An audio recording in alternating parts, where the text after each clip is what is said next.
आजच्या दिवसाची सुरुवात वर्कआउट पासून झालेली आहे. जिम नंतर म्हटलं जरा आपल्या कंपनीत एक फेरी मारून येऊया. गाडीचा पद्धतशीर कार्यक्रम झालेला आहे, त्याच्यामुळे ग्लास बदलायला आलोय मी लक्ष्मी मोटर ग्लासमध्ये. कडकडीत उन्हाचा आनंद घेता घेता डोक्यापासून अगदी पायापर्यंत कधी आम्ही करपून गेलो आणि साप कोळशासारखे झालो हे कळलंच नाही. पिक्चर बघायचे दुपारी म्हटल्यानंतर जरा पॉपकॉर्न घ्यायला आलो.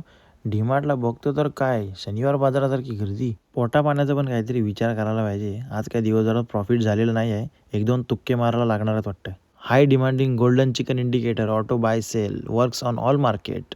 सेशन चालू आहे. परत भूक लागली. काहीतरी चटर-पटर मसाला मस्ती काहीतरी घेऊन आलोय. मग बर्थडे सेलिब्रेशनला आलो. काकींचा बर्थडे होता, म्हणजेच अक्षय सुतार याच्या मम्मीचा बर्थडे होता. असा सगळा खाऊन पिऊन डाएट करायचा. मग बॉडी बनवायला मजा खतरनाक येते. सीईओची जरा शॉपिंग चालू आहे. घरी जायचं म्हटल्यानंतर काहीतरी नवीन नवीन घ्यायला पाहिजे. चला तर मग आता BGMI स्ट्रीम आहे म्हटल्यानंतर थोडंसं काहीतरी खायला प्यायला पाहिजे बाई. आजसाठी एवढा प्रॉफिट बस झाला. जास्त पण पैसे नको. जास्त हवा माणसाला बरी नव्हे. Good night.